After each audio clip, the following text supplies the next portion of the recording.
The night air in Helmand Province carried the acrid smell of gunpowder and blood. Emma Clark stood in the center of what had once been a medical facility, now transformed into a hellscape of screaming wounded and incoming fire. At 28 years old, she looked barely old enough to order a drink in a civilian bar. Her small frame, baby-faced features, and wide dark eyes made her appear closer to 19 than her actual age. Blood soaked through her combat uniform. Not all of it belonged to the soldiers she was treating. A Taliban round had punched through her chest 40 minutes earlier, missing her heart by less than 2 inches. She'd stuffed the wound with quick clot gauze, wrapped it tight, and continued working. There were 43 soldiers depending on her to keep them alive through this endless night. 43 lives hanging by threads she was desperately trying to hold together, with hands that wouldn't stop shaking. "Clark, you need to evacuate," Major Collins shouted over the chaos. Blood splattered across his face. "You're hit bad." Emma didn't look up from the soldier beneath her hands. Private First Class Martinez, 19 years old, with an abdominal wound that was bleeding faster than she could control it. "I'm the only one with surgical training, sir. I stay until everyone else is stable or dead." The words came out flat, matter of fact. This was her 58th combat casualty event. She'd learned long ago that emotion was a luxury she couldn't afford when people were dying. "That's an order, Clark." "With respect, sir, court-martial me later. Right now, Martinez dies if I leave." She didn't wait for his response. Her hands moved with practiced efficiency, exploring the wound, identifying the bleeding source, applying pressure exactly where it needed to be. The world narrowed to this moment, this soldier, this choice between life and death that only she could make. Somewhere in the darkness, an RPG screamed overhead. This was the night that would break Emma Clark, the night that would earn her 5th Purple Heart, the night that would haunt her for the next 18 months, until she found herself stepping off a bus at Fort Campbell, Kentucky, desperately hoping nobody would recognize what she was, what she'd been, what she'd survived. But that night was still 12 hours away from its bloody conclusion, and 18 months away from Emma's arrival at a place that would either destroy her completely or teach her how to live with the weight of all those names she carried. She would remember every single one. 18 months earlier, Fort Campbell, Kentucky. The morning sun hit Emma's face as she stepped off the Greyhound bus, and for a moment she had to close her eyes against the brightness. Kentucky sunshine felt obscenely cheerful compared to the perpetual dust and danger of Afghanistan. Her worn duffel bag hung from one shoulder. Everything she owned in the world fit in that single bag. She'd traveled light for the last 10 years. It made running easier. Fort Campbell sprawled before her, a massive installation that had trained some of America's finest soldiers. The 101st Airborne Division called this place home. Screaming Eagles, warriors with a reputation for being the toughest, hardest, most uncompromising soldiers in the U.S. Army. Emma kept her head down and tried to look smaller than she already was. Other soldiers waited near the intake building, their postures radiating the easy confidence of people who belonged. They stood in small groups, swapping stories, their voices carrying that particular brand of military humor that came from shared hardship and mutual respect. Combat veterans, most of them. You could tell by the way they held themselves, the 1,000-yard stare that occasionally flickered behind their eyes. Emma had that stare too. She'd learned to hide it. "Another fresh recruit," Staff Sergeant Marcus Rodriguez muttered to the soldier beside him, watching Emma struggle slightly as she adjusted her bag. At 38, Rodriguez was a 20-year veteran with scars running down his left arm and the weathered face of someone who'd seen real combat. Gulf War, according to the ribbons on his uniform. He'd earned his place here the hard way. "Looks like she's never seen the inside of a barracks, let alone a battlefield," Corporal Tyler Stevens agreed, smirking. At 32, Stevens carried himself with the same alpha energy that defined career soldiers. Command must be getting desperate. Neither of them noticed the man watching from the second-floor window of the administration building. Colonel Richard Hayes stood with his arms crossed, his steel gray eyes tracking Emma's progress toward the intake office. At 55, Hayes had the kind of presence that made junior officers straighten their spines and check their uniform buttons. 30 years of service, starting with 2 tours in Vietnam that had left him with a limp he never acknowledged and nightmares he'd learned to manage. In his right hand, he held a file folder marked "Classified" in red letters. The folder was 3 inches thick. Hayes had spent the last 6 hours reading every page, cross-referencing details, checking credentials, verifying the impossible. He'd called in favors from people at SOCOM, pulled strings with contacts at the Pentagon, and personally spoken to 3 different commanding officers who'd served with a woman now walking across his base, looking like a lost college student. Everything checked out. Every impossible detail was true. And now he was going to find out if the legend matched the reality. "Dr. Walsh," Hayes said without turning from the window, "come look at this." Dr. Jennifer Walsh, the base's chief medical officer, joined him at the window. At 48, she'd seen enough wounded soldiers to recognize trauma when it walked through her door. She studied Emma's careful movements, the way she scanned her surroundings, the unconscious tactical awareness in how she positioned herself. "That's her. That's her. She looks impossibly young." That's the point. Hayes opened the file and pulled out a photograph. It showed Emma in full combat gear, covered in dust and blood, standing beside a helicopter in what appeared to be a forward operating base in Afghanistan. Her face was harder in the photo, her eyes carrying a weight that seemed impossible for someone so young. This was taken 6 months ago in Kandahar province. She just completed a 9-hour emergency surgery marathon. 17 casualties, all critical. She saved 15 of them. Dr. Walsh took the photo, studying it closely. "How old is she?" 28. "That's impossible. The experience level required for..." She enlisted at 17 with parental consent. First deployment at 18. She's been in combat zones for 10 consecutive years, with only minimal breaks stateside for retraining and recertification. "Doctor," Walsh looked back out the window. Emma had reached the intake building and disappeared inside. 10 years. That's not survivable, not psychologically. "No," Hayes agreed quietly. "It's not, which is why she's here." The intake officer was a stern-faced woman named Captain Morrison, with steel gray hair pulled back in a tight bun. She'd been processing new arrivals at Fort Campbell for 12 years and prided herself on being able to assess a soldier in the first 30 seconds. She barely glanced up as Emma approached her desk. "Name?" "Emma Clark, ma'am." The voice was soft but clear. Captain Morrison's first assessment. Uncertain, probably nervous, definitely inexperienced. She made a note on her clipboard. "Specialty." "Combat medic, ma'am." Morrison's eyebrows raised slightly. Combat medics were respected positions, but looking at Emma's delicate appearance and nervous posture, she seemed better suited for administrative work. Still, stranger things had happened. Previous deployments. Emma hesitated for just a moment. It was a hesitation born not from uncertainty, but from knowing exactly what was about to happen. She'd played this scene dozens of times at different bases, different assignments, different moments in her career. Nobody ever believed her the first time. "Multiple, ma'am." "How many is multiple, soldier?" 5 tours, ma'am. 3 in Afghanistan, 2 in Iraq." The clipboard nearly slipped from Captain Morrison's hands. She looked up sharply, studying Emma's face with new interest. 5 tours was exceptional, even for career soldiers. Most people didn't survive that many deployments, especially in the kind of combat zones where the United States had been operating for the past 2 decades. Kandahar, Helmand Province, Fallujah, Ramadi. Those weren't places where baby-faced medics went for 5 tours and came back looking unblemished. Age?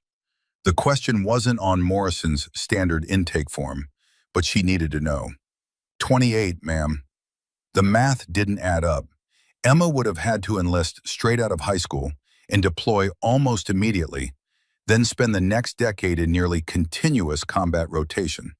That kind of deployment schedule broke even the toughest soldiers. The military had strict limits on consecutive deployments, precisely because the human mind could only take so much before it shattered. Captain Morrison made a note on Emma's file, marking it for supervisor review, and tried to keep the skepticism out of her voice. You'll be assigned to temporary quarters in Barracks 7. Report for morning formation at 0500 hours. Dismissed. Emma gathered her duffel and headed for the door, her shoulders tight with tension she couldn't quite release. She'd seen that look on Captain Morrison's face, the disbelief, the certainty that Emma was either lying or delusional, padding her service record with deployments that never happened. It was always the same. By the time Emma found Barracks 7 and claimed an empty bunk, word had already spread through the base like wildfire. The new medic claimed 5 deployments, but looked like she'd never held anything heavier than a textbook. Soldiers gathered in small groups during lunch break, whispering and placing bets on how long she'd last in training exercises. 5 tours, my ass, Rodriguez told his squad as they watched Emma walk past the mess hall. She probably got those stories from watching more movies. Command must be getting desperate if they're sending us kids who lie about their service records. Corporal Stevens laughed. I give her 1 week before she washes out, maybe less if she actually has to do any real work. But not everyone shared their dismissiveness. In the medical facility's main office, Dr. Walsh sat at her desk with Emma's file spread before her. She'd requested the full personnel record, and what she was reading didn't match the uncertain young woman she'd seen from Hayes's window.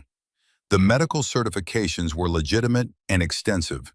Advanced trauma life support, tactical combat casualty care, forward surgical team certification, wilderness medicine, high-altitude rescue medicine, chemical, biological, and radiological casualty care.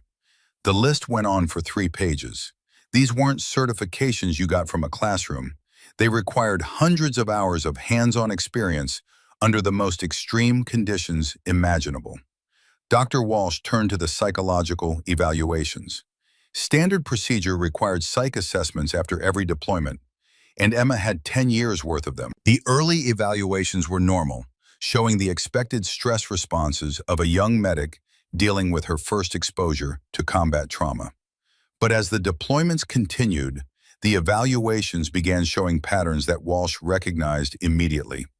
Post-traumatic stress disorder, survivor's guilt, dissociative episodes, emotional numbing, hypervigilance. Every single marker for severe combat-related psychological trauma was present in Emma's file.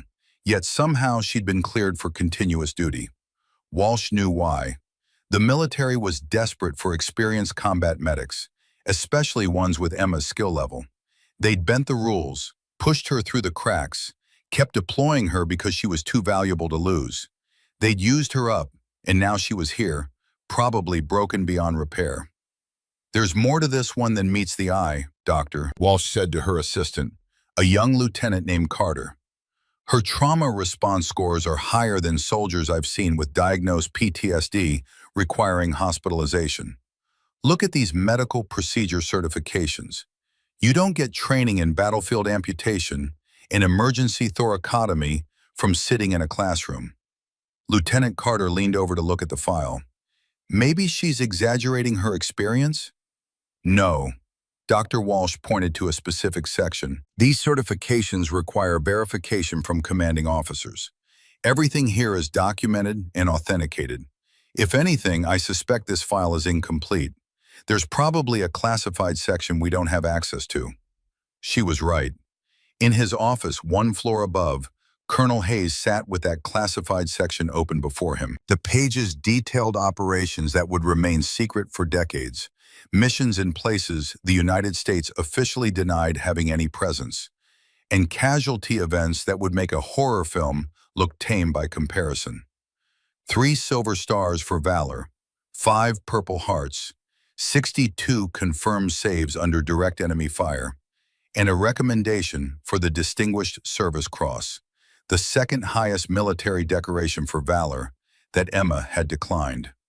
Hayes had seen a lot in his 30 years of service, but Emma Clark's record was something else entirely.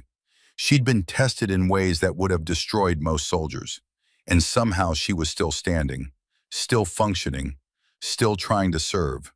But Hayes knew the truth that Emma probably didn't want to admit. She wasn't functioning, she was surviving. And there was a vast difference between the two.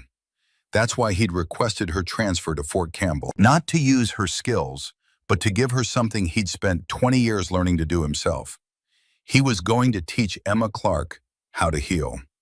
That evening, Emma sat alone in the mess hall, picking at food she couldn't taste. Conversations buzzed around her, the familiar sounds of soldiers bonding over shared experiences and mutual understanding. She'd been part of groups like this once, back in her early deployments, when she still believed she could maintain normal human connections. She'd learned better. Every friend she made ended up in a body bag. Every bond she formed became another source of grief when the mortars started falling. So she'd stopped trying, stopped letting people in, stopped being anything other than the medic who showed up, did her job, and disappeared back into whatever shadow was most convenient. It was safer that way, for everyone. A young private approached her table, his face flushed with embarrassment. He couldn't have been more than 19, fresh out of basic training, still carrying that idealistic shine that combat hadn't worn away yet. "Ma'am, I know this might sound rude, but some of the guys are wondering." He paused, clearly struggling with how to phrase his question. "They're saying you might be exaggerating about your deployments. Not that I believe them," he added quickly. "It's just that you look so young." Emma set down her fork and looked directly at the private. For just a moment, her carefully maintained facade slipped. The protective shield she'd built around herself cracked just enough for him to glimpse what lay beneath. The private took an unconscious step backward. Emma's eyes held the kind of darkness that came from watching too many people die, from making impossible choices, from carrying weights that should have crushed her years ago. It was a darkness so deep and cold that for a split second, the young private understood exactly why Emma looked the way she did. She'd learned to hide it, had to hide it, because if people saw what was really behind her eyes, they'd never let her near a patient again. "I've seen things too, Private," Emma said quietly. "I just choose not to wear them on my face." The private mumbled an apology and retreated quickly. Emma returned to her meal, but her hands were shaking slightly. She gripped her fork tighter, willing them to steady. 10 years. 10 years of hiding. 10 years of pretending. 10 years of being invisible. She didn't know if she had it in her to keep pretending anymore. That night, unable to sleep, Emma walked the perimeter of Fort Campbell. The Kentucky night was peaceful, crickets chirping in the grass, a cool breeze carrying the scent of honeysuckle. It was such a stark contrast to the sleepless nights she'd spent in far more dangerous places, where every sound could mean incoming fire, and sleep came in 30-minute increments, if it came at all. Her phone buzzed with a message. She pulled it out, already knowing what it was. The message was 3 months old. Emma had read it hundreds of times. "Clark, heard you're stateside again. Try not to scare the new recruits with your baby face. Remember, they don't know what you're made of yet. Give them time to figure it out. Stay safe, little warrior." Captain David Morgan had been her commanding officer during her 3rd deployment to Afghanistan. He'd taken Emma under his wing, recognized her potential, pushed her to become better than she thought she could be. He'd also saved her life twice and taught her that being a good medic meant being willing to make the choices nobody else wanted to make. Captain Morgan had been killed by an IED 3 months after sending that message. Emma had been on leave when it happened, stateside for required recertification training. She'd gotten the notification while sitting in a classroom, learning advanced trauma techniques she already knew by heart. She hadn't cried, hadn't allowed herself to feel anything at all. She just added his name to the list and kept moving forward, because that's what you did. You survived. You moved forward. You didn't think about the people you'd lost, because thinking about them meant acknowledging the pain. And pain was a luxury she couldn't afford. As she turned to head back to her barracks, Emma caught her reflection in a darkened window. The face that stared back at her looked impossibly young, unmarked by the horrors she'd witnessed and the lives she'd fought to save. It was a face that had fooled enemies and allies alike, a perfect disguise that had served her well in the field, but made her journey in the military a constant battle for credibility. Tomorrow would bring training exercises with soldiers who doubted her abilities. They'd test her, push her, waiting for her to crack and reveal herself as the fraud they believed her to be. Emma had been through this routine dozens of times before at different bases, different assignments, different moments in her career. She knew exactly how it would play out. The skepticism, the challenges, the moment when she'd have to reveal just enough of her real capabilities to earn respect, without revealing so much that people started asking questions she didn't want to answer. What they didn't know yet was that beneath her youthful appearance and quiet demeanor lay something forged in fires that would have consumed most soldiers. 5 Purple Hearts didn't lie, even if the person wearing them looked too innocent to have earned them. The barracks were quiet when she finally returned. Other soldiers slept peacefully, their breathing steady and undisturbed. Emma lay on her bunk, staring at the ceiling, waiting for the nightmares she knew would come. They always came. She closed her eyes and began her ritual. She counted backward from 100, focusing on each number, trying to quiet her mind enough to find even a few hours of rest. She made it to 73 before the first image hit, Corporal Jake Henderson's face. The moment the light left his eyes, Afghanistan, February 2023, the night that earned her 5th Purple Heart, the night that broke something inside her that she didn't think could be fixed. Emma's own voice, begging him to hold on just a little longer. The weight of his hand going slack in hers. She opened her eyes and stared at the ceiling until dawn. Tomorrow, Fort Campbell would begin testing her. Tomorrow, Colonel Hayes would begin implementing his plan. Tomorrow, Emma Clark would take the first steps toward either healing or complete destruction. But tonight, she was just another soldier lying in the dark, carrying ghosts nobody else could see, fighting battles nobody else knew existed.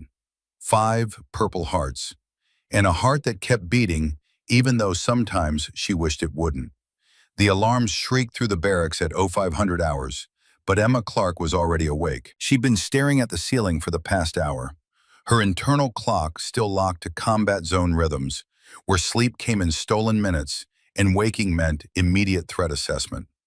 Around her, soldiers groaned and stumbled out of their bunks, but Emma moved with quiet efficiency, making her bed with the kind of precision that came from muscle memory rather than thought. "Rise and shine, Clark," Corporal Stevens called from across the room. "Hope you're ready for some real training today, not whatever they taught you in that imagination of yours." Emma didn't respond. She'd learned long ago that words were wasted on people who'd already made up their minds. Actions spoke louder, and today would provide plenty of opportunities for action. The morning briefing was standard military efficiency. Captain Morrison outlined the day's training schedule: a 15-mile march with full pack, followed by weapons qualification at the range, then tactical drills. Basic stuff for experienced soldiers, potentially brutal for anyone unprepared. Emma shouldered her gear without complaint, though the 40-pound pack seemed to dwarf her small frame. Rodriguez watched with barely concealed amusement, nudging Stevens. $20 says she doesn't make it past mile 5. "I'll take that bet," Stevens replied. "But I'm saying mile 3. Look at her. She's practically buckling already." What they didn't see was how Emma adjusted the pack's weight distribution, shifting the load to her hips and shoulders in a way that came from years of humping gear through Afghanistan's mountains. What they didn't notice was how she checked her boots, her water supply, her medical kit with the practiced efficiency of someone who'd learned these rituals in places where mistakes got you killed. And they definitely didn't see Colonel Hayes watching from the command building's second-floor window, a slight smile on his weathered face. "She's going to surprise them," Dr. Walsh said, standing beside Hayes with her own coffee. "That's the point," Hayes replied. "Let them underestimate her. Let them think they know who she is. The revelation will be more effective that way." The march began at dawn, winding through Kentucky's rolling hills and dense forests. Within the first mile, the soldiers had naturally spread out according to their fitness levels and experience. The strongest and most seasoned took the lead, their pace steady and sustainable. Emma positioned herself deliberately in the middle of the pack, maintaining a pace that looked effortless despite the weight on her back. Her breathing was controlled, her steps measured. She'd done marches twice this distance in Afghanistan's mountains while carrying wounded soldiers on improvised stretchers. Kentucky's gentle hills felt like a walk through a park by comparison, but she kept that knowledge to herself. Private Dylan Jackson, 19 years old with an eager face that hadn't yet learned the hard edges of real combat, fell into step beside her around mile 2. "How are you holding up?" he asked, genuinely curious rather than condescending. "Fine, thank you." "You've really done 5 deployments?" Emma glanced at him, reading the honest question in his expression rather than the skepticism she'd heard from others. "Yes." "What was it like?" The question was simple, but the answer was anything but. What was it like? How did you explain the weight of responsibility when you were the only thing standing between a wounded soldier and death? How did you describe the smell of blood and burned flesh that never quite left your nostrils? How did you convey the sound of someone calling for their mother as the life drained out of them? You didn't. Not to someone who hadn't been there. "It was what it needed to be," Emma said finally. "Just focus on your own march, Private, one foot in front of the other."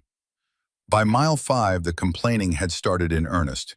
Blisters were forming, shoulders aching under heavy packs, legs burning from the constant uphill climbs.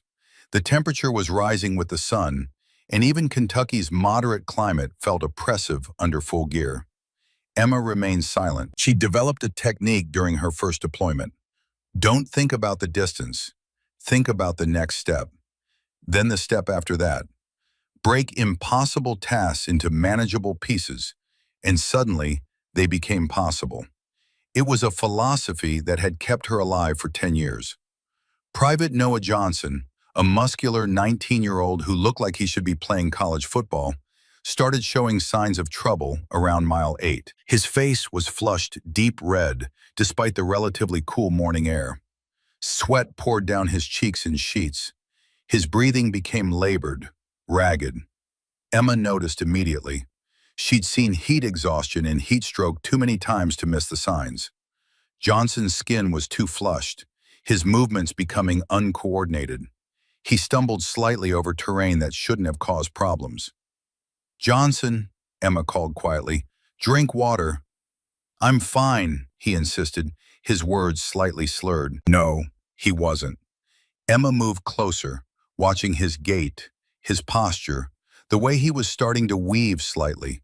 Classic progression toward heat stroke.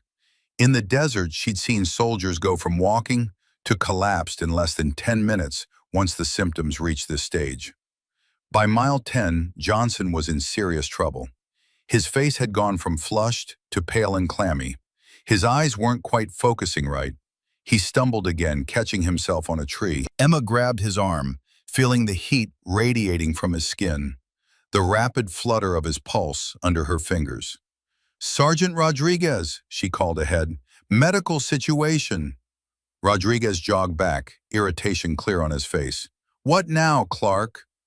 "Private Johnson is experiencing heat exhaustion, progressing toward heat stroke. He needs immediate intervention or he'll collapse within the next 10 minutes.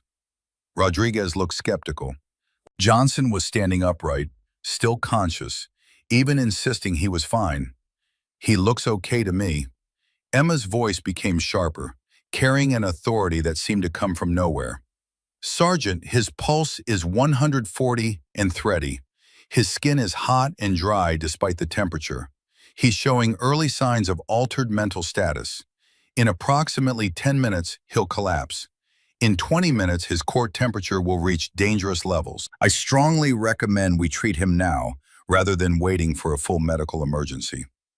Something in her tone made Rodriguez pause. This wasn't the uncertain voice of a new recruit making a guess.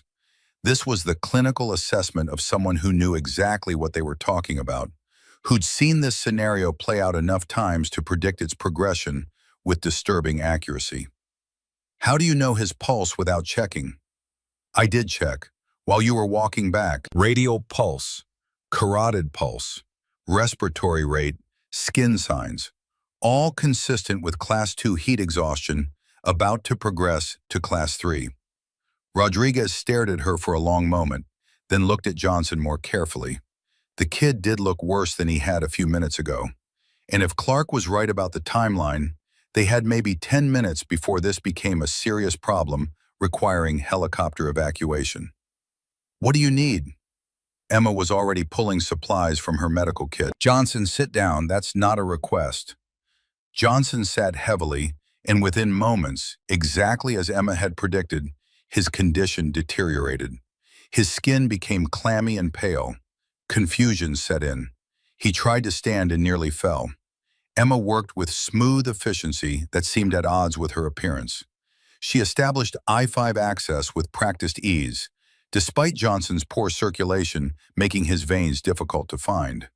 She initiated rapid fluid resuscitation, monitored his vital signs, began core cooling procedures with wet cloths applied to pulse points. Her movements were economical, precise, betraying years of experience performing these exact interventions under far worse conditions than a Kentucky forest. Where did you learn to do that? Rodriguez asked, watching her work with growing respect.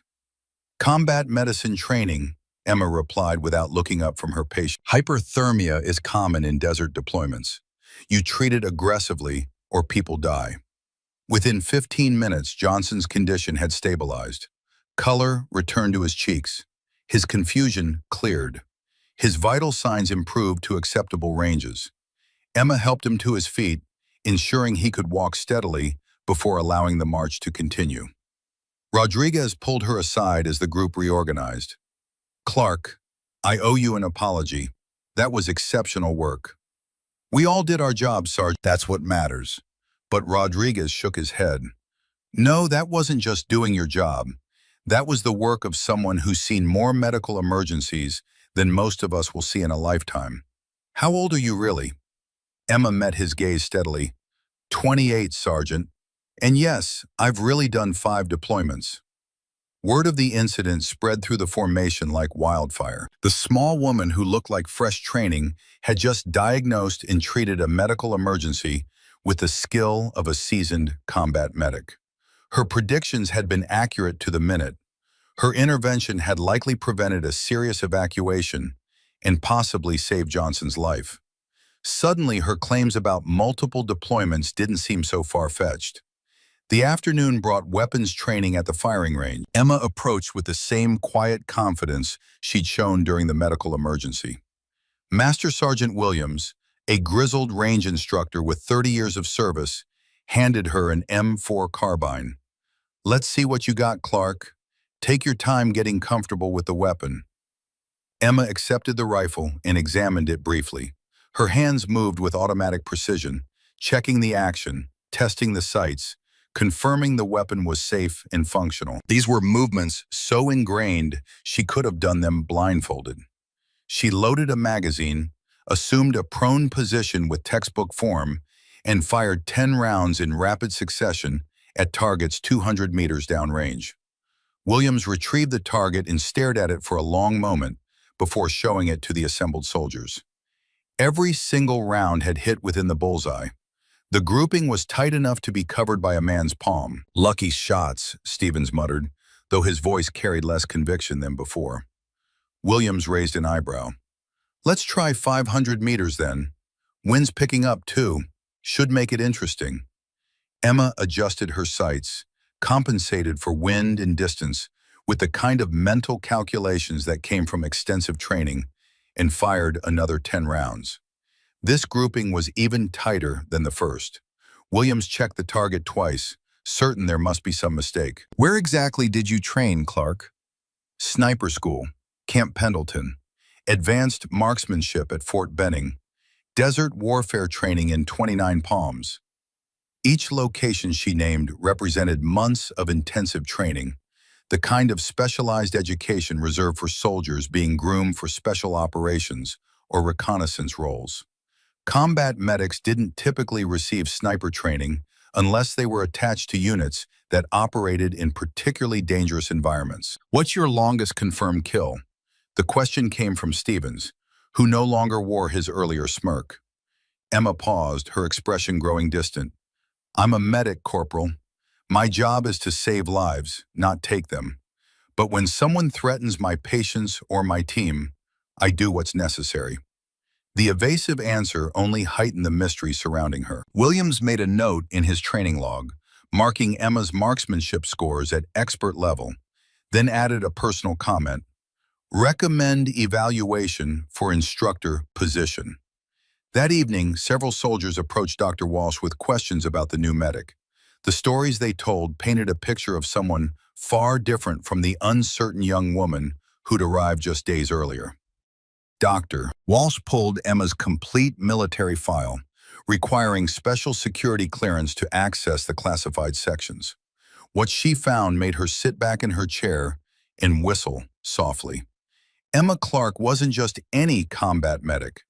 According to her full record, she was a legend whose exploits have been carefully sanitized for security reasons. The classified sections detailed operations in places the United States officially denied having any presence, casualty events that would remain secret for decades, citations for valor that couldn't be made public without compromising ongoing operations.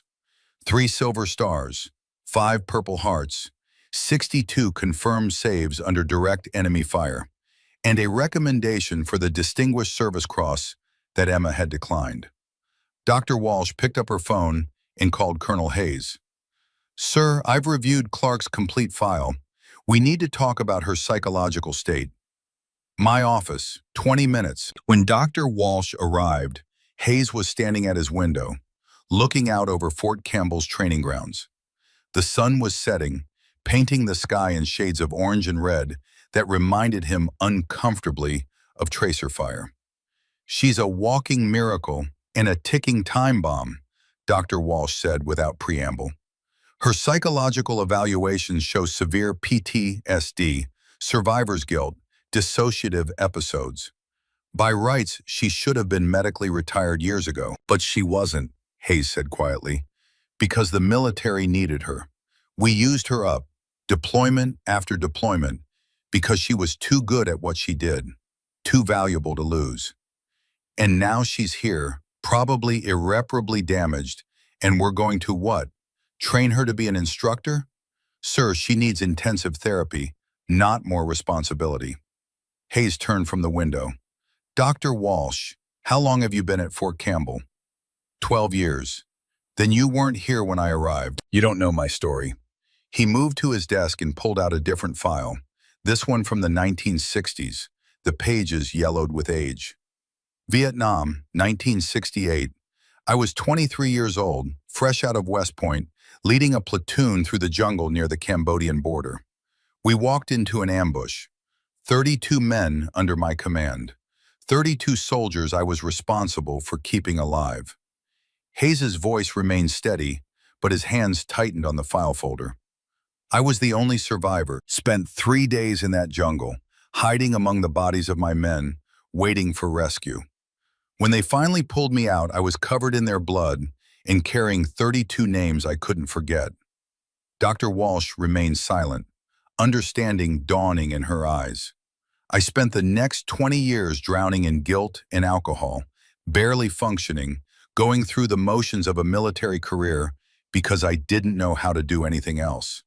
I was exactly where Emma Clark is now, broken, barely holding it together, one bad day away from eating my service pistol. What changed? Dr. Walsh asked quietly. A mentor, a colonel who'd been through his own version of hell in Korea. He saw what I was doing to myself and offered me a choice. Keep drowning or learn to swim. He taught me that survival wasn't the same as living, that carrying those 32 names didn't mean I had to carry them as burdens. They could be lessons, teachers, guides for how to help others avoid the same mistakes. Hayes closed the old file and picked up Emma's. That colonel saved my life by giving me purpose, by showing me that my pain could serve a greater good. Now I'm going to do the same for Emma Clark. What if she's too damaged? What if the therapy doesn't work? Then she'll fail, and we'll get her the medical help she needs. But I've read her file, Dr. Walsh. I've talked to her commanding officers. I've seen what she's capable of. Emma Clark isn't broken beyond repair. She's a warrior who's never been taught how to put down her weapons. She's been fighting for 10 straight years without rest, without support, without anyone telling her it's okay to stop surviving and start living. He tapped Emma's file. Tomorrow morning there's going to be an emergency drill, mass casualty scenario at the mountain training facility, real enough to trigger her combat instincts, controlled enough to keep everyone safe. I need to see how she performs under pressure, and I need her to see that she still has value beyond just surviving. Dr. Walsh studied Hayes for a long moment. This is risky, sir. If it triggers a full PTSD episode, then we'll be there to help her through it. But I don't think it will. I think Emma Clark has been waiting for someone to give her permission to be who she really is. Not the broken soldier hiding from her past, but the exceptional medic who saved hundreds of lives. At 2300 hours that night, the emergency alarm screamed across Fort Campbell. Emma jolted awake from a nightmare about Henderson, her hand instinctively reaching for the sidearm she no longer carried in garrison. Her heart hammered in her chest, adrenaline flooding her system, combat instincts taking over before her conscious mind fully engaged. A training exercise had gone catastrophically wrong 20 miles away at the mountain training facility. A live fire exercise had resulted in multiple casualties when a mortar round misfired. The base's rapid response team was being deployed immediately, and every qualified medic was needed. Emma was pulling on her boots when Sergeant Rodriguez burst into the barracks. "Clark, you're with the emergency medical team. We've got multiple wounded and need every qualified medic we can get. Move!" The helicopter ride to the mountain facility was tense and silent. Emma sat among 4 other medics, all of whom had significantly more official experience than they believed she possessed.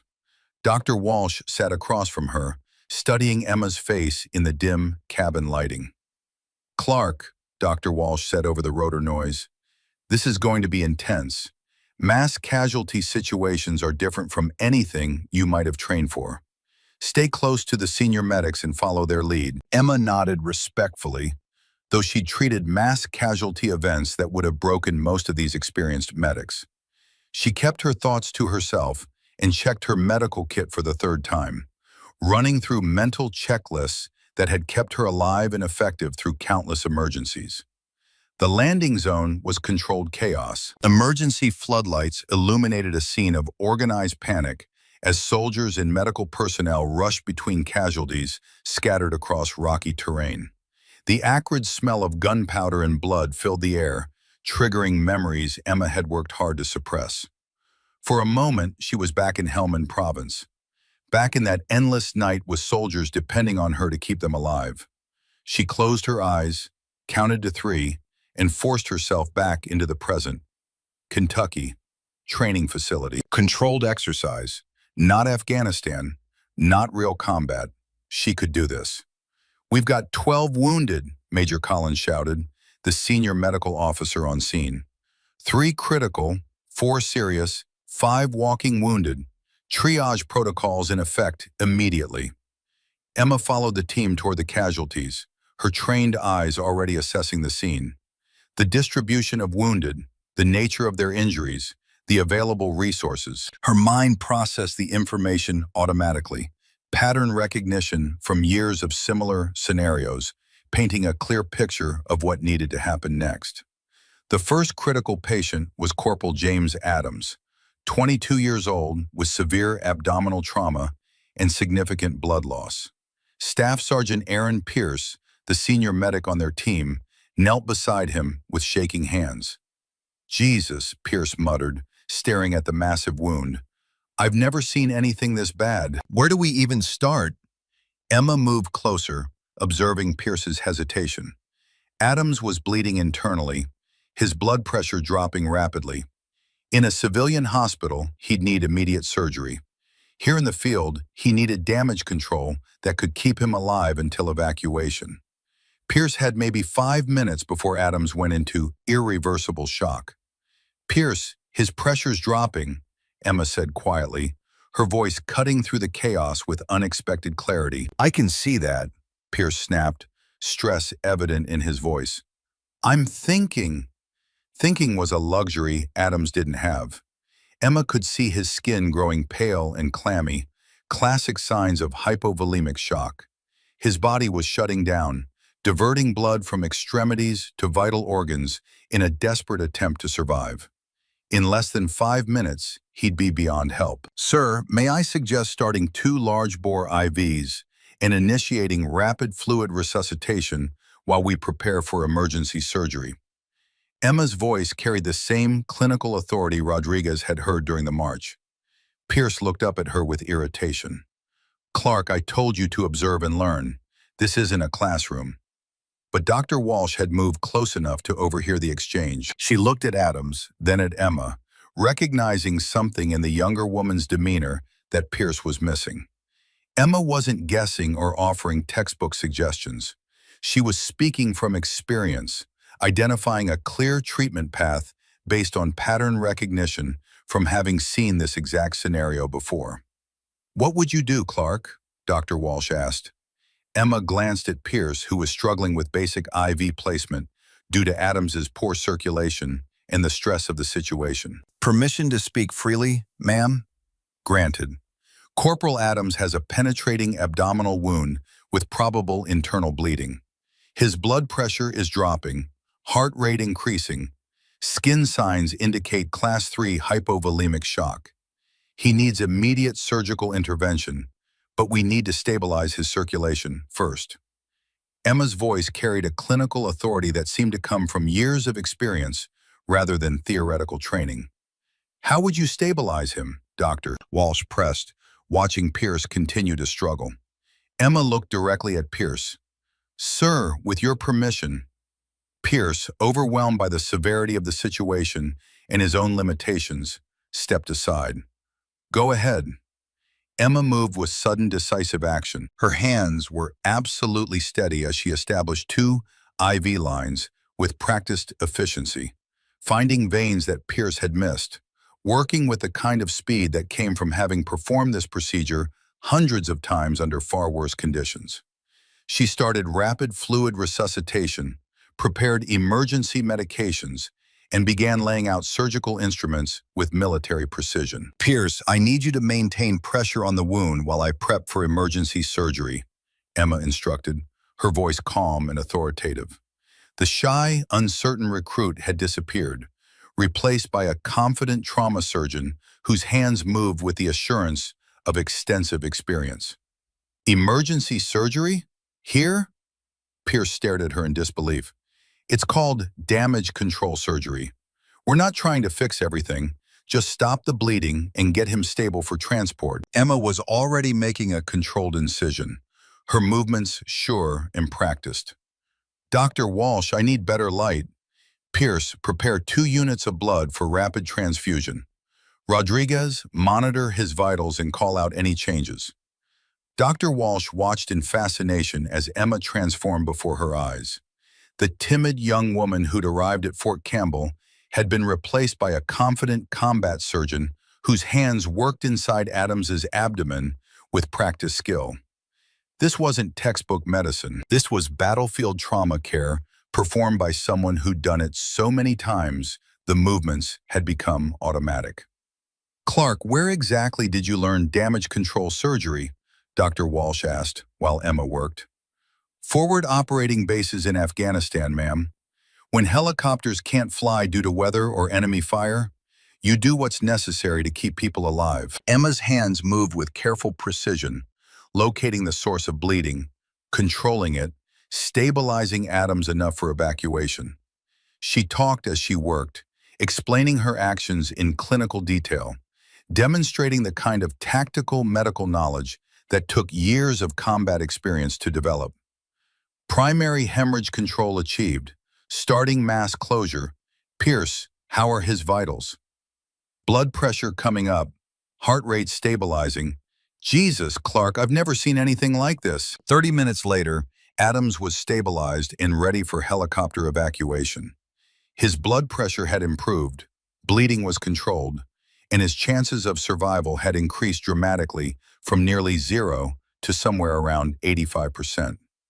As the helicopter lifted off with Adams and two other critical patients, Dr. Walsh approached Emma. The young woman was cleaning blood from her hands, her face pale but composed. Only the slight tremor in her fingers betrayed the emotional cost of what she'd just done. That was exceptional work, Clark. Where did you really train? Emma looked up, and for the first time, Dr. Walsh saw the weight of experience in her dark eyes. The carefully maintained facade had cracked just enough to reveal what lay beneath. Bagram Air Base, ma'am. Combat Support Hospital in Kandahar. Field hospitals throughout Helmand Province. Emma's voice carried a slight tremor now, the adrenaline of the surgery wearing off, leaving exhaustion in its wake. You learn quickly when there's no other choice, when soldiers' lives depend on you being good enough, fast enough, smart enough. How many times have you performed damage control surgery in the field? 47 times, ma'am. That I can remember clearly. Emma paused, her expression distant. Sometimes the days blur together. Doctor. Walsh studied her carefully, seeing past the youthful appearance to the seasoned combat veteran underneath. And you've been doing this since you were how old? I enlisted at 17 with parental consent, first deployment at 18. Emma's hands had stopped trembling now, clinical detachment reasserting itself. You adapt or you don't come home. The return flight to Fort Campbell was quiet, but Emma could feel the eyes of the other medics on her. Pierce sat directly across from her, studying her face as if seeing her for the first time. Clark, Pierce said finally, his earlier skepticism completely gone. I owe you an apology, and Adams owes you his life. We all did our jobs, Sergeant, that's what matters. But Pierce shook his head. No, that wasn't just doing your job. That was the work of someone who's seen more trauma than most of us will see in a lifetime. You're really 28? Yes, sir. And you've really done 5 deployments? Emma met his gaze steadily. Yes, sir. The helicopter touched down at Fort Campbell as dawn was breaking over Kentucky's hills. Word of the night's events spread quickly through the base. By morning formation, every soldier knew that the small, quiet medic they dismissed as inexperienced had performed emergency surgery in the field and saved a man's life. But for Emma, the night had revealed more than she'd intended. The careful facade she'd maintained was beginning to crack, and the real story of her service was starting to emerge. She'd managed to keep her secrets for just a few days, but last night had changed everything. As she walked to her quarters, exhausted but satisfied that Adams would survive, Emma realized her time of anonymity was coming to an end. Soon, people would start asking harder questions about her past, and she'd have to decide how much of the truth she was willing to reveal. She didn't know yet that Colonel Hayes had been watching everything unfold exactly according to his plan, that he'd orchestrated the entire scenario to force Emma to reveal her capabilities, to show her that she still had value beyond just surviving. She didn't know that in his office, Hayes was already scheduling a meeting with her for 0800 hours. A meeting where he would lay out the complete truth about why she was really at Fort Campbell. All Emma knew was that she was tired, so desperately, completely tired of hiding what she was, tired of pretending to be less capable than she knew herself to be, tired of carrying names alone with no one to help share the weight. She lay on her bunk without bothering to change out of her bloodstained uniform. Around her, other soldiers were waking up, preparing for morning formation. But Emma just stared at the ceiling, replaying the surgery in her mind, checking for mistakes, second-guessing decisions, wondering if there was anything she could have done differently. It was the same mental routines she'd performed after every casualty event for 10 years. The endless loop of analysis and self-criticism that kept her sharp in the field, but tortured her afterward. Somewhere in the medical facility, Adams was being stabilized for transport to a trauma center. He would live. He would go home to his family. He would have a life beyond this moment. Emma had given him that gift, but she couldn't give the same gift to Henderson, or Wilson, or Thomas, or Morgan, or any of the others. They were gone, and no amount of skill or determination or sacrifice could bring them back. That was the weight Emma Clark carried, not just the memory of those she'd lost, but the knowledge that no matter how good she became, no matter how hard she tried, she couldn't save everyone. Some people died despite your best efforts, and learning to live with that truth was the hardest lesson combat had ever taught her. Colonel Hayes stood at his window, watching the sunrise paint Fort Campbell in shades of gold and amber. In a few hours, he would call Emma into his office and begin the real work of teaching her how to transform pain into purpose. But for now, he let her rest. She'd earned it. Emma Clark stood outside Colonel Hayes's office at 07:55 hours, her dress uniform crisp despite having only 2 hours of sleep. The morning sun streamed through the hallway windows, casting long shadows that seemed to reach toward the closed door like fingers grasping for secrets she'd kept hidden for too long. She knew what was coming, had known from the moment Rodriguez appeared in the barracks with orders for her to report. The mountain rescue operation had torn away her carefully constructed disguise, and now she would face the consequences of being seen. The door opened before she could knock. "Come in, Clark. Sit down." Colonel Hayes's voice carried the weight of authority earned through decades of service. But there was something else beneath it. Understanding, maybe, or recognition. Emma entered and took the chair across from his desk, her posture rigidly military, her hands folded in her lap. Hayes studied her for a long moment before speaking, his steel gray eyes missing nothing. The dark circles under her eyes, the tension in her shoulders, the way her fingers trembled slightly before she consciously stilled them. "I've been reading your file," Hayes began, tapping a thick folder on his desk. "The complete file, not the sanitized version they give to commanding officers." Emma's jaw tightened, but she said nothing. Hayes opened the folder and began reading. 5 deployments across 3 countries, 62 confirmed saves under direct enemy fire, 3 silver stars for valor, 5 purple hearts. He looked up at her. "The purple hearts are what interest me most, Clark. 5 separate occasions where you were wounded in combat, but continued to perform your duties. Would you like to tell me about them?" "Sir, if it's all the same to you, I'd rather not discuss the details." "I'm afraid it's not all the same to me, soldier." Hayes's voice remained gentle but firm. "Your record shows extraordinary service, but your behavior here suggests someone trying very hard to hide that service. I need to understand why." He opened to a specific page. "Let's start with the first one. Kandahar Province, March 2019. You were attached to Forward Operating Base Chapman when it came under sustained attack. According to the report, you treated 14 wounded soldiers for 6 hours while under direct fire, despite taking shrapnel to your left shoulder. The citation says you refused evacuation until all wounded were stabilized." Emma's hands clenched in her lap. The memory came flooding back whether she wanted it or not. The sound of incoming mortars, the screams of wounded soldiers, the feeling of warm blood running down her arm as she worked to save others. Captain Morgan's voice cutting through the chaos, telling her to hold on, to stay focused, to keep working. "It was my job, sir. Your job was to treat the wounded, not to refuse medical evacuation for yourself." Hayes turned another page. "Yet you did it again in Iraq 6 months later. RPG attack on your convoy. You sustained blast injuries and a concussion, but continued treating casualties for 3 hours. Again, you refused evacuation." Each citation brought back Emma had worked desperately to suppress. The smell of burned flesh, The weight of responsibility for keeping soldiers alive when every instinct screamed at her to run, to hide, to save herself. The constant fear that she wouldn't be fast enough or skilled enough to save them all. Sir, may I ask why you're reviewing my record? Hayes leaned back in his chair. Because last night you performed emergency surgery in the field with a level of skill that surprised my chief medical officer. Dr. Walsh tells me your hands were steadier than surgeons with 20 years of experience. That kind of competence doesn't develop overnight.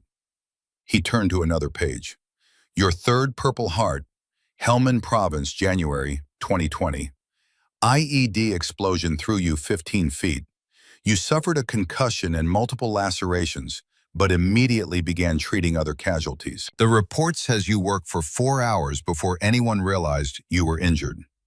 Emma's breathing became shallow. Helmand.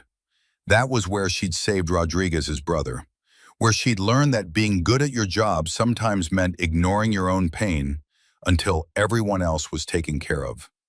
The fourth one is particularly impressive, Hayes continued. Bagram Air Base, June 2021. Mortar attack on your base. You took shrapnel in your leg and back, but continued running between casualties under active bombardment. Witnesses say you saved at least 8 soldiers that day, including a critically wounded captain, Captain Morgan. Emma closed her eyes briefly, seeing his face, hearing his voice as he told her to keep teaching, to not let his death be meaningless. He died 3 months later, and she'd added his name to a list that was already too long. Sir, I'd really prefer not to discuss this. Hayes studied her carefully. Why, Clark? These are commendations for extraordinary heroism. Most soldiers would be proud of this record. Emma was quiet for a long moment, staring at her hands. When she finally spoke, her voice was barely above a whisper. Because every Purple Heart represents a day when I couldn't save everyone, sir. Each one reminds me of the soldiers who didn't make it home because I wasn't good enough or fast enough or smart enough to keep them alive. The admission hung in the air between them. Hayes had expected many answers, but not this level of survivor's guilt. Not this degree of self-blame for circumstances far beyond any medic's control. How many soldiers have you lost, Clark? 43, sir. The number came out immediately, precisely. 43 soldiers died while under my care across 5 deployments. I remember all their names. And how many did you save? Emma looked up, confusion in her eyes. Sir, your record shows over 300 confirmed saves. Soldiers who are alive today because of your actions. Why don't you remember those numbers as clearly? Emma had no answer. She'd never thought about it that way. The faces of the dead haunted her dreams, but she rarely considered the hundreds of soldiers who'd gone home to their families because of her skills. Hayes closed the file and leaned forward. Clark, I'm going to tell you something that might surprise you. Your record doesn't just show exceptional medical skills. It shows exceptional leadership under the worst possible conditions. 5 separate commanding officers recommended you for battlefield commission to officer rank. You declined all of them. Why? Because officers make decisions that get people killed, sir. I wanted to save lives, not risk them. I understand that sentiment, Hayes said quietly, but I think you're selling yourself short. Leadership isn't about making perfect decisions. It's about making the best decisions possible with incomplete information under extreme pressure. You've been doing that for 10 years. He opened the file to the last page. Your 5th Purple Heart, Afghanistan, February 2023. Your base was overrun by enemy forces. You spent 12 hours treating wounded while the perimeter collapsed around you. According to witnesses, you organized the defense of the medical facility, coordinated evacuations, and kept wounded soldiers alive until reinforcements arrived. You took a bullet to the chest and kept working. Emma's breathing became ragged. That night, the night that had finally broken something inside her that she didn't think could be fixed.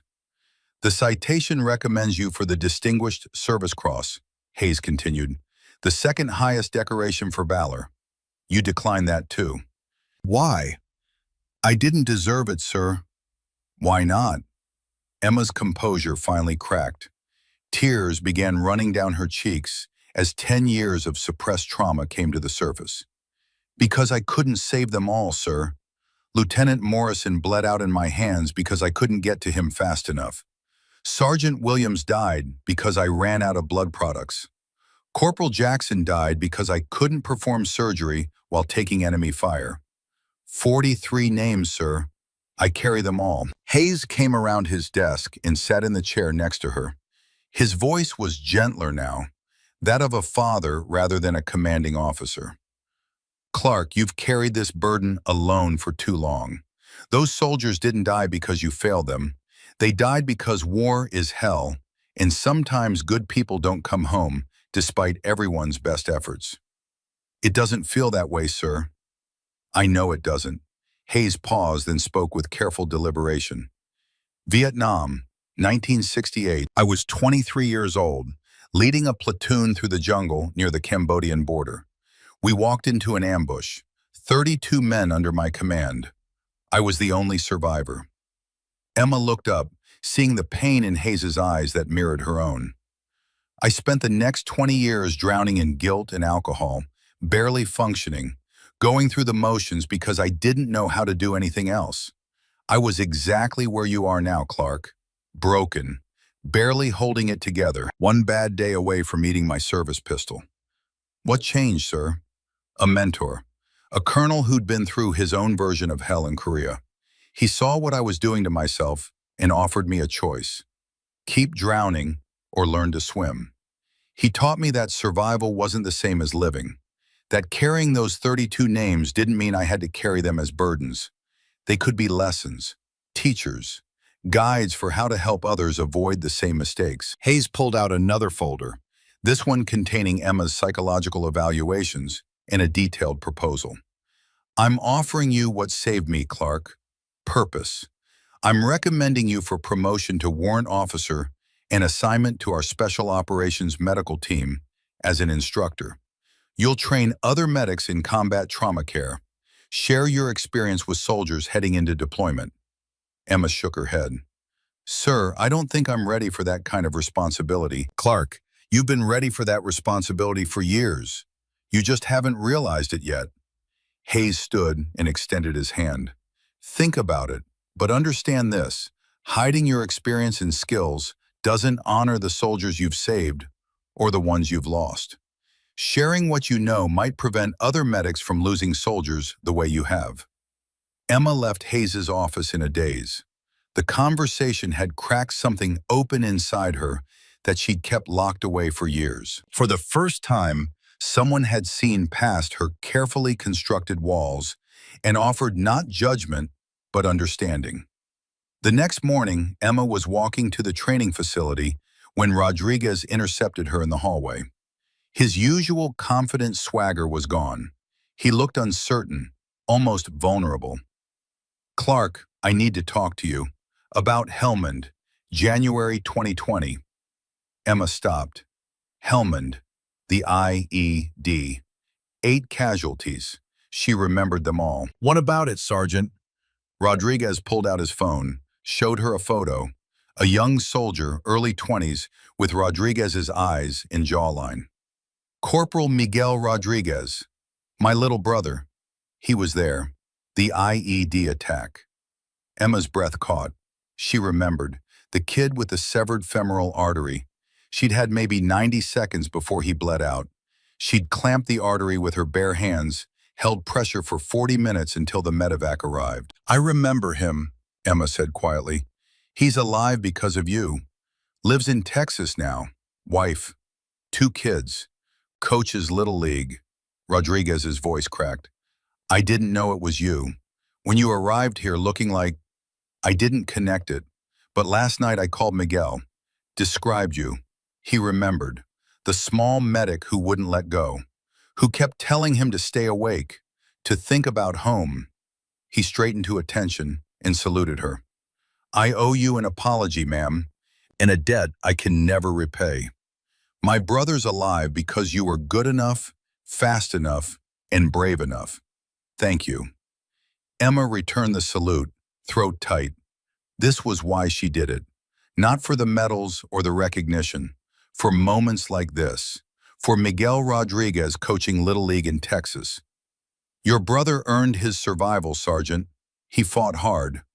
So did you. Rodriguez dropped the salute. If you ever need anything, anything at all, you call me. Understood? Understood, Sergeant. As Rodriguez walked away, Emma felt something shift inside her. Maybe Hayes was right. Maybe she needed to remember the 300 as clearly as she remembered the 43. Miguel Rodriguez was one of 300 reasons why her pain had purpose. 2 weeks later, Emma stood before a classroom of 20 combat medics, her hands trembling slightly as she faced the group. The promotion to warrant officer had come through faster than expected, along with orders to develop and lead a new advanced trauma training program. The students before her were a mix of experienced medics heading for their second or third deployments and newer soldiers preparing for their first taste of combat medicine. All of them looked older and more confident than Emma appeared, and she could see skepticism written plainly on their faces. Sergeant Kyle Baker, a burly 29-year-old with multiple deployment patches on his uniform, didn't wait for her to begin. Ma'am, with respect, what qualifies you to teach advanced trauma care? You look like you just finished basic training. The comment drew snickers from several students. Emma had expected this reaction, had prepared for it. But preparation didn't make it easier to stand before them and reveal truths she'd spent years hiding. She took a deep breath and made a decision that would have been impossible weeks earlier. That's a fair question, Sergeant Baker. Let me show you my qualifications. Emma walked to the whiteboard and began writing. Not just words, but a detailed timeline of violence and survival that had defined her adult life. Kandahar Province, March 2019. Forward Operating Base Chapman, 6-hour firefight, 14 casualties treated under direct enemy fire while I had shrapnel in my shoulder. She turned to face the class. The room had gone completely silent. Iraq, September 2019. Convoy ambush. RPG blast gave me a concussion and internal injuries. Continued treating casualties for 3 hours because the evacuation helicopter couldn't land under fire. Emma continued writing, her voice growing stronger with each entry. Helmand Province, January 2020. IED explosion. Thrown 15 feet by the blast. Treated 8 wounded soldiers with a concussion and multiple lacerations. Didn't realize I was bleeding until someone pointed it out 4 hours later. She filled the entire whiteboard with locations, dates, and casualty counts. Each entry represented a day when she'd pushed beyond normal human limits to keep soldiers alive. Bagram Air Base, June 2021. Mortar attack during medical evacuation. Took shrapnel in my leg and back. Continued running between casualties because they needed help more than I needed treatment. When she finished writing, Emma turned back to the class. Every face was now focused intently on her. Skepticism replaced by growing respect and amazement. Afghanistan, February 2023. Taliban overran our position. 12 hours of continuous combat while treating wounded. Organized the defense of our medical facility. Coordinated evacuations. Performed surgery while taking enemy fire. Took a bullet in the chest and kept working until reinforcements arrived. The silence in the classroom was absolute. Several students were staring at the whiteboard with expressions of disbelief. 5 deployments, 5 Purple Hearts, 3 Silver Stars, over 300 confirmed saves. Emma's voice carried across the room with quiet authority. I look young because I started this job when I was 18 years old. I've been saving lives in combat zones for 10 years. Sergeant Baker cleared his throat, his earlier skepticism completely gone. Ma'am, I apologize. I had no idea. Emma nodded and moved to stand directly in front of the class. The reason I'm telling you this isn't to impress you. It's to establish that everything I'm about to teach you comes from real experience, not textbooks. When I show you how to treat a sucking chest wound, it's because I've done it under fire. When I teach you damage control surgery, it's because I've performed it in conditions you can't imagine. She picked up a medical mannequin and placed it on the front table. But more importantly, I'm going to teach you things that aren't in any manual. I'm going to teach you how to make life or death decisions when you're scared, exhausted, and running out of supplies. I'm going to teach you how to keep working when you're wounded. And I'm going to teach you how to live with the choices you make. Private Chen, a young medic scheduled for her first deployment, raised her hand hesitantly. Ma'am, how do you deal with losing patients? How do you keep going when someone dies? Emma paused. The question hit closer to home than Chen could possibly know. That's the hardest part of this job, Chen. You will lose patience. Good soldiers will die despite your best efforts. The key is learning to focus on the ones you can save, rather than dwelling on the ones you can't. She moved closer to the class, her voice becoming more personal. For years, I carried the guilt of every soldier I couldn't save. 43 names that haunted my dreams. It nearly destroyed me. But recently, someone pointed out that I was forgetting about the 300 soldiers who went home to their families because of the work I did. Emma walked back to the whiteboard and wrote a large number, 300 plus. This is why we do this job. Not for the ones we lose, but for the ones we save. Every technique I teach you, every procedure we practice, every scenario we run through could be the difference between someone's child coming home or not. The first practical exercise involved treating multiple casualties under simulated combat conditions. Emma had arranged for speakers to play recorded gunfire and explosions, while smoke machines created realistic battlefield conditions. It was as close to real combat as training could provide without actual danger. Remember, Emma called out as the simulation began, wounded soldiers will be screaming, bleeding, and scared. You need to stay calm and think clearly. Triage quickly, but accurately. The most dramatic injuries aren't always the most life-threatening. She watched as the students worked through the scenario, offering guidance and corrections. When Sergeant Baker struggled with a particularly complex chest wound, Emma knelt beside him. Baker, what do you see? Penetrating trauma to the left chest, possible pneumothorax. Baker's hands shook slightly from the adrenaline of the simulation. Good, what's your priority? Seal the wound and decompress the chest. Exactly, but watch your patient's face. See how his color is changing? That tells you more than any textbook description. Emma demonstrated the proper technique while explaining the subtle signs that indicated the patient's condition was deteriorating. Her movements were practiced and confident, the product of having performed this exact procedure dozens of times in actual combat. After the exercise, the students gathered around Emma with questions and comments. The transformation in their attitude was complete. Word of her real background had spread throughout Fort Campbell, and soldiers who had dismissed her weeks earlier now sought her guidance with genuine respect. That evening, Dr. Walsh visited Emma in her new office, a space equipped with the latest medical training equipment and anatomical models. How was your first day as an instructor? Dr. Walsh asked, settling into a chair across from Emma's desk. Harder than I expected, Emma admitted. Talking about those experiences brings back a lot of memories I'd rather keep buried. But necessary memories for training the next generation of medics. Emma nodded slowly. I never thought about it that way before. For years, I saw my experiences as failures, as proof that I wasn't good enough. Now I'm starting to see them as lessons that could help others. Dr. Walsh leaned forward.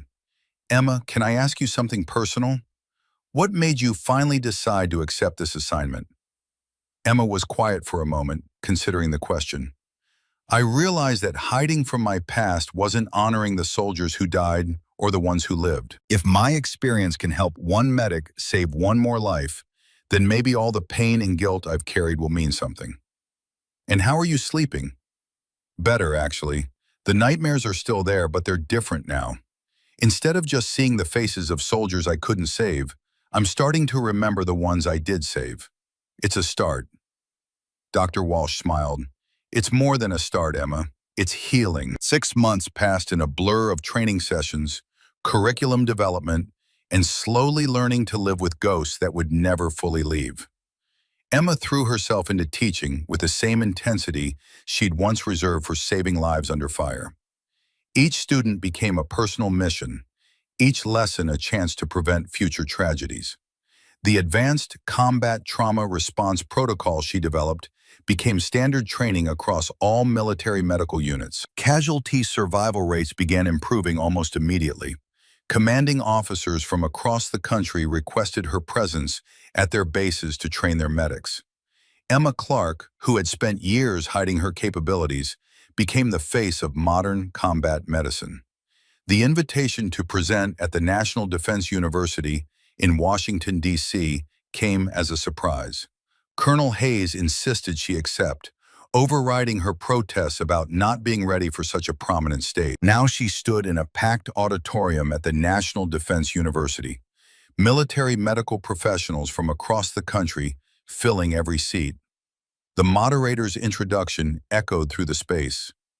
Ladies and gentlemen, I present Warrant Officer Emma Clark, developer of the Advanced Combat Trauma Response Protocol, now standard training across all military medical units. Emma approached the podium, catching sight of her reflection in the darkened windows overlooking the Potomac River. The uncertain posture of someone trying to hide was gone, replaced by the confident stance of a professional who had found her calling. "Good morning," Emma began, her voice carrying clearly through the auditorium. "A year ago, I was a medic trying very hard to blend into the background, hoping no one would ask too many questions about my experience. Today, I stand before you as someone who has learned that our experiences, both good and bad, are meant to be shared." She clicked to her first slide, showing casualty statistics from recent deployments. The survival rate for wounded soldiers has improved dramatically over the past decade, but we can do better. The techniques I'm going to share with you today were developed in the field under the worst possible conditions, because sometimes textbook medicine isn't enough. The presentation included video footage from training exercises, real-world case studies carefully sanitized for security, and innovative techniques that Emma had developed during her deployments. But what set it apart was Emma's willingness to discuss failures alongside successes. "This next case study represents one of my most difficult experiences," Emma said, clicking to a slide that simply read, "Learning from Loss." Afghanistan, 2022. Multiple casualties from an IED attack. I made a decision to prioritize one patient over another based on limited information. The soldier I chose not to treat initially, Staff Sergeant Wilson, died before I could return to him. The auditorium was silent, everyone recognizing the courage it took to publicly discuss such a painful memory. For 2 years, I believed that decision made me a failure as a medic. I carried Staff Sergeant Wilson's name as a burden, proof that I wasn't good enough. But I've learned that dwelling on our failures without extracting lessons from them dishonors both the dead and the living. Emma advanced to the next slide, showing revised triage protocols based on that experience. Staff Sergeant Wilson's death taught me to look for subtler signs of internal bleeding, to trust certain instincts over others, and to never assume that the most obvious injury is the most life-threatening. That knowledge has helped me save lives since then. His sacrifice wasn't meaningless if it prevents future losses. During the break, people approached Emma with questions and comments. A Navy medic thanked her for techniques that had helped him during a recent deployment. An Army surgeon wanted to discuss implementing her protocols in field hospitals. Most memorably, a young Air Force medic, barely 19 years old, approached with obvious nervousness. "Ma'am, I'm about to deploy for the first time. I'm scared I won't be good enough, that I'll freeze up when someone needs help."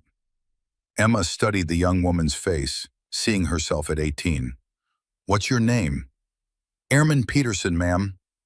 "Peterson, can I tell you something that might help? Being scared means you understand the responsibility. The medics who worry about being good enough usually are. The ones who think they know everything are the dangerous ones." She handed Peterson her business card. When you get back from deployment, come find me. We'll talk about whatever you experienced. Deal? Yes, ma'am. Thank you. After the conference, Emma found herself walking along the Potomac River with Dr. Walsh. The early evening air was crisp, and the lights of Washington reflected off the dark water. You've come a long way from the scared young woman who arrived at Fort Campbell, Dr. Walsh observed. I wasn't scared of the job, Emma replied. I was scared of people knowing who I really was. I thought if they knew about my failures, they'd lose faith in me. And now? Emma smiled, the expression reaching her eyes for the first time in years. Now I know that hiding our experiences doesn't protect anyone. Those 43 soldiers I lost taught me lessons that have helped me save dozens more.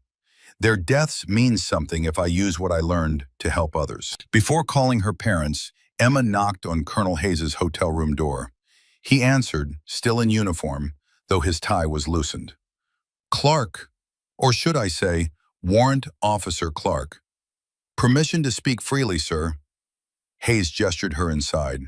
The room was identical to hers, but on his desk lay that yellowed file from Vietnam, the one with 32 names. I wanted to thank you, sir, Emma said, for seeing what I couldn't see in myself. Hayes picked up the old file, running his fingers over the faded paper. You know what that colonel told me, the one who saved my life? Emma shook her head. He said, Hayes, you can't bring back the dead, but you can honor them by making sure fewer people join them. Took me 20 years to understand what he meant, and now you've passed it on. To someone who'll do it better than I ever did. Hayes extended his hand. It's been an honor watching you transform, Emma. From that scared young woman hiding on a bus to this. Your 43 would be proud. Hell, I'm proud. Emma's throat tightened. I couldn't have done it without you, sir. You would have, eventually. I just helped you get there faster. He smiled, and for the first time Emma saw not the stern colonel, but the young lieutenant who'd survived Vietnam. Now go, call your parents. They've waited long enough. As Emma left, Hayes returned to his window, looking out over Washington's lights. 32 names he carried. And now, through Emma, those names would help save thousands more. His mentor had been right all along. Some missions took decades to complete. That night, back in her hotel room, Emma video called her parents for the first time in months. Her father answered, his weathered face breaking into a smile when he saw her. There's my little soldier, he said, using the nickname he'd given her as a child. Dad, I'm 29 years old and a warrant officer. I think we can drop the little part. Her mother appeared on screen, tears in her eyes. Emma, we watched your presentation online. We're so proud of you.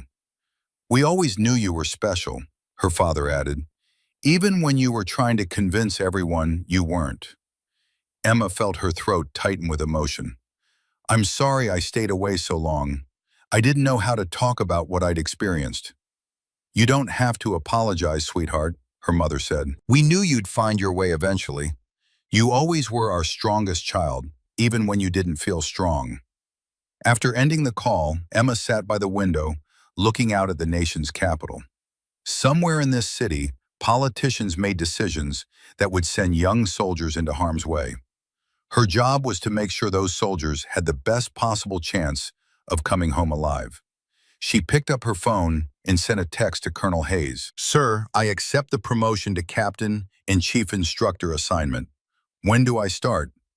His response came within minutes. Congratulations, Captain Clark. You start Monday. The Army is lucky to have you. Emma set down her phone and pulled out a small wooden box she'd carried with her for 10 years. Inside were 5 purple hearts, each one representing a moment when she'd chosen to put others before herself, even when wounded and scared. She laid them out on the hotel room desk, looking at each one with new understanding. Purple Heart number 1, Kandahar, 2019, taught me courage under fire. Purple Heart number 2, Iraq, 2019, taught me resilience when everything seems impossible. Purple Heart number 3, Helmand, 2020, taught me awareness even in chaos. Purple Heart number 4, Bagram, 2021, taught me selflessness when it matters most. Purple Heart number 5, Afghanistan, 2023, taught me that surviving isn't enough. You have to use what you learn to help others survive too. Emma closed the box gently and placed it back in her bag. Tomorrow she would return to Fort Campbell and begin preparing for her new role. In the months that followed, she would train hundreds of medics, developing programs that would save thousands of lives across multiple theaters of operation. Sergeant Baker would become an instructor himself, using Emma's techniques to train the next generation. Private Chen would return from her deployment, having saved 12 soldiers using protocols Emma had taught her. Airman Peterson would write Emma a letter describing how the conversation they'd had at the conference had given her the confidence to perform emergency surgery under fire. And Corporal James Adams, the soldier Emma had saved during the mountain rescue operation, would complete his recovery and request assignment to Medical Training Command, specifically so he could work alongside the woman who'd given him a second chance at life. But Emma didn't know any of that yet as she prepared for bed in a Washington hotel room. All she knew was that for the first time in 10 years, the weight felt different. Not lighter exactly, but transformed. Staff Sergeant Wilson, Lieutenant Morrison, Corporal Jackson, Specialist Thomas, Captain Morgan, and 38 others whose names Emma would never forget. They had not died meaninglessly. Their sacrifices had forged Emma Clark into someone who could prevent future deaths, who could teach others to be better than she'd been, who could transform pain into purpose. That was the real meaning behind 5 Purple Hearts. Not failure, but growth. Not weakness, but strength earned through suffering. Not the end of service, but the beginning of a new kind of mission. Emma closed her eyes, and for the first time in years, she didn't count backward from 100. She didn't brace herself for nightmares. She didn't prepare for the parade of faces that usually haunted her sleep.